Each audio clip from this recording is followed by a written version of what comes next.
In Renaissance Venice, where noble women were usually locked away in arranged marriages, another kind of woman rose to power. She had no crown and no title, only her beauty, her intelligence and her feminine charm. This woman enchanted princes, she seduced kings, and she left behind poetry that still ignites the heart today.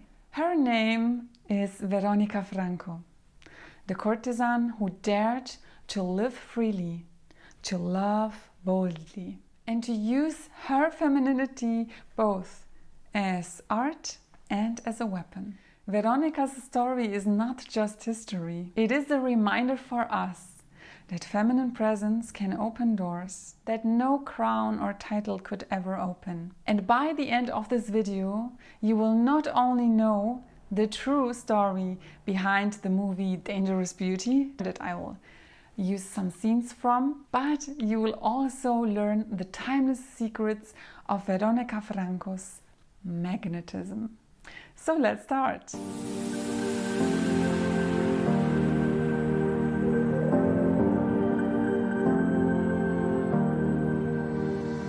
Hello my dear viewers, and welcome back to my channel, or welcome if you're new here.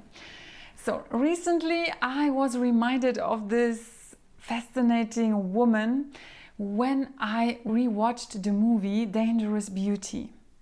It is a movie from 1989 and I have already seen it many years ago when I was still, I think, a student. I remember that I was already fascinated in those times because I was always very much drawn to femininity, those famous women from history, seductresses, etc. And to watch the movie again made me realize how important this feminine figure is, and that actually she fits perfectly in the concept of my channel. So we will start with a little bit of background info for you. Maybe not all of you know about Veronica Franco. Who was Veronica? So born in 1546 in Venice, she came from a good family but not from a super noble one. Her father was a citizen but not a nobleman, and her mother was a courtesan herself. Before she retired as a courtesan, married and obviously got Veronica. In Renaissance Venice, there were two kinds of courtesans. Cortigiane oneste, also sometimes described as honest courtesan. Those were the companions of the elite. So those were women who were lovers for the elite, but those women were very highly educated. They were usually very intelligent and also very influential in society. They were independent women because they earned their money through being a courtesan. And in contrast to the married ladies in those times, they really did things that were only in those times possible for men, like writing, reading books, poetry. And Veronica herself was a poet and a writer, and she even published a book later on. And Veronica did not only write poems, she also wrote in her poems about love, she wrote about politics, and even criticized the male hypocrisy that existed also in those times. And the other type of courtesan were rather poor, and they were also not educated. Those were simply, I cannot say the word here, but you know what I mean. They were only love workers. But now let's dive into the movie. So in the movie, she falls in love with Marco Venier. This is a nobleman, and she is still living with her family. She's a young girl, not a courtesan yet. And while they start like a little romance, today we would call it situationship, because in the end he doesn't want to marry her. He says that he has to marry some noble woman. And of course this is very, very sad for Veronica, because I mean, she really loves him and he actually loves her.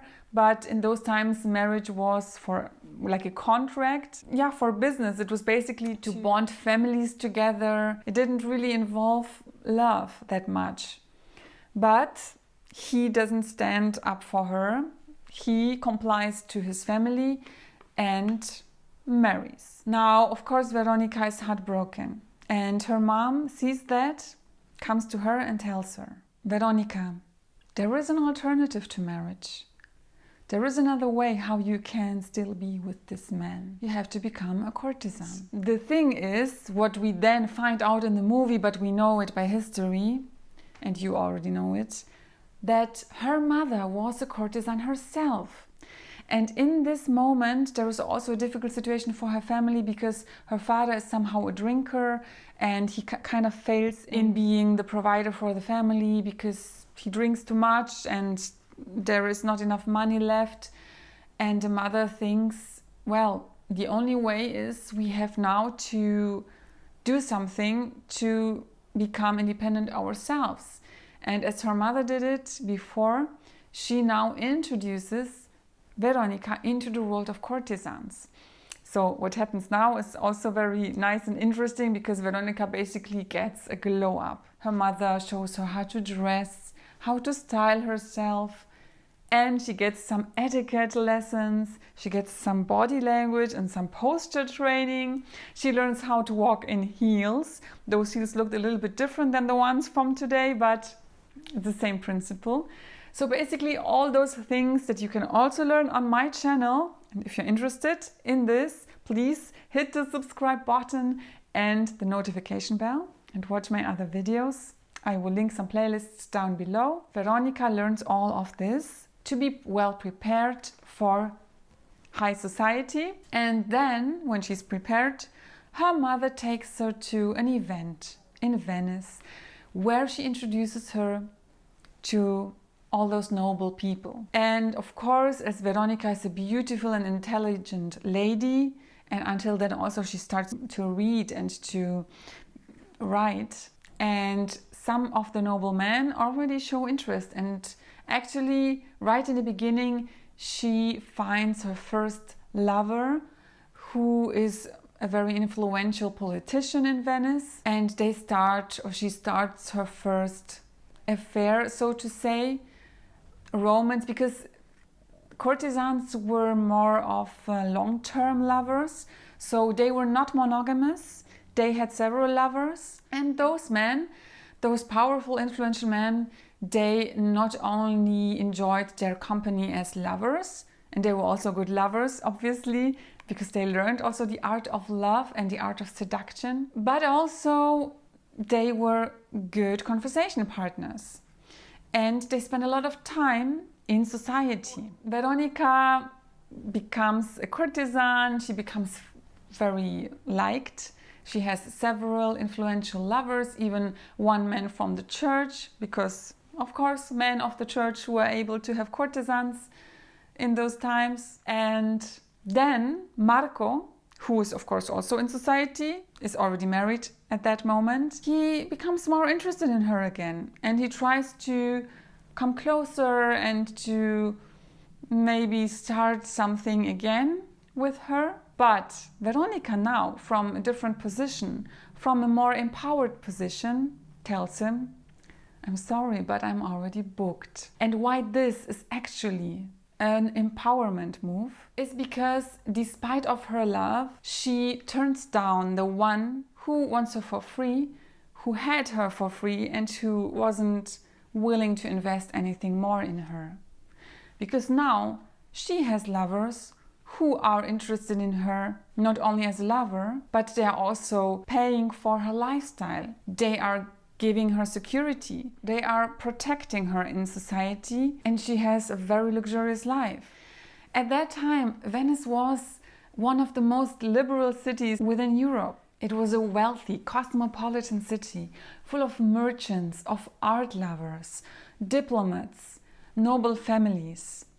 And I really love that. I think this is so refreshing for the Renaissance or for those ages, that there was a city in Europe that was simply very liberal, very open-minded. And I mean, maybe Venice was the Paris of Europe. But Paris is another city where there are very famous and influential courtesans. Maybe I will make another video about the Parisian courtesans. If you're interested, let me know down in the comments. But back to Veronica and Marco, the love story that is, of course, romanticized in the movie. We don't know about that from history, but this is after all a movie, and movies always need a love story, right? But in 1575, Venice was struck by the plague, as it happened in many places and also in medieval times. Of course, many noble families lost their fortunes, and as it happened very often in those times, very typically, women who were powerful and influential were accused of witchcraft. And this also happened to Veronica. So the Inquisition came to Venice, which was also something very frowned upon, because Venice said, why, we are a liberal city, how can the Inquisition come here now? The society and the clergy needed someone to blame. And of course, as always in history, the women who were different than others, who were too powerful and too seductive for the men, were blamed. And Veronica was in court, so there was a trial, and this trial scene is also shown in the movie. In the movie it might be a little bit more dramatized, but it really happened in history. And in the movie she is accused of having seduced all those men by witchcraft, and by being responsible for this horrible plague that was sent to Venice, because Venice was such a city of sins and of carnal desires, and you know, that what was said by the clergy in those times. Veronica, of course, stood up for herself, and she even used her communicative skills and her poetry. Of course, Marco was also in the trial, and he supported her very much. He still loved her, and he never turned against her. He never judged her. And he was a big support for her during this trial. But not only Marco.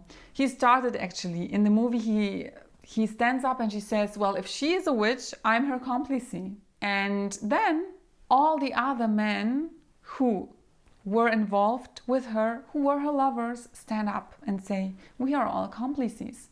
And because those are so powerful men and influential men, the inquisitors, they try at first, but then it's just too many powerful men and who stand up for Veronica, and she is set free. Even though this happened in history, this whole trial thing kind of harmed her reputation, and also after the plague went away, the era of courtesans was somehow over. And this is also how the movie ends.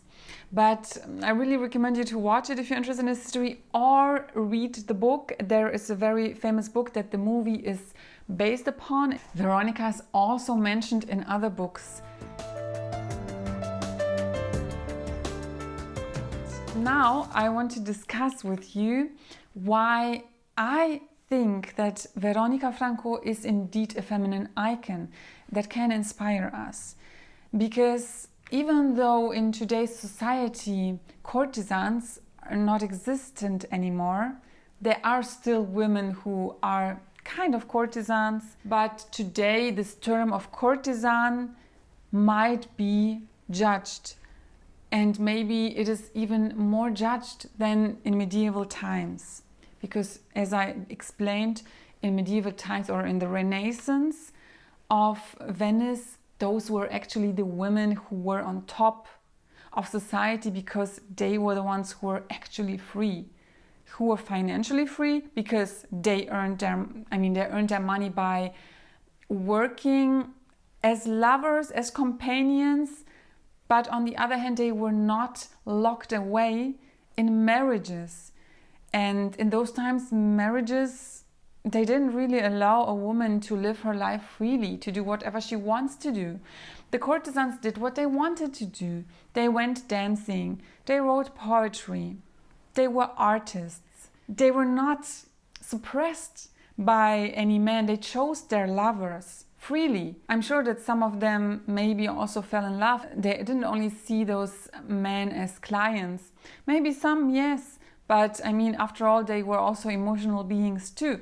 But on the other hand, they preserved something that gave them a lot of feminine power. And especially Veronica Franco, who remains famous until today, who has a legacy. I think she shows us that femininity, intellect and sensuality can coexist. And she's also inspiring because she used her voice and beauty not only to survive in a male-dominated world, but also she used this to influence culture, to leave something behind, something inspiring for people. And I think even though the movie is of course a little bit romanticized, it still captures very well the spirit of her wit, her courage and her sensuality. And I personally think that Veronica Franco is a great feminine icon because in those times in which it was really difficult for women to survive in this very, very male-dominated world, the only thing to get along was to actually get power over this man-dominated world in a way. And by using her femininity, she got that power. She was able to live in security, in luxury, in freedom, doing what she likes to do, not being suppressed by her husband, not being locked away in a house and having to obey to household duties and to raising kids. She was a free woman with different, very inspiring intellectuals. She had a good love life. She was living her sensuality. Of course, they knew more about the art of love than the women or the other women in those times. So she was actually making the best of her life, of those times.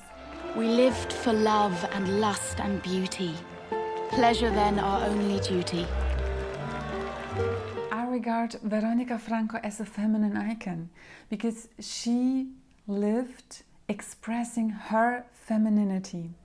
She was and represented one of the feminine archetypes that I have talked about in another video. This one, I will also link it down below if you're interested. And she clearly represents the archetype of the lover, but also a little bit of the wise woman, because she had this intellectual part in her. And if you are also fascinated and love to be inspired by those stories of feminine icons and women from history, seduction, and how femininity is expressing itself, let me know down in the comments so that I can make more videos. I already have a list of some more feminine icons because you already told me but you can give me more suggestions. I love reading from you. Have a great day or evening and see you soon. Bye bye. We thought ourselves eternal then, our glory sealed by God's own pen. But paradise, we found, is always frail. Against man's fear will always fail.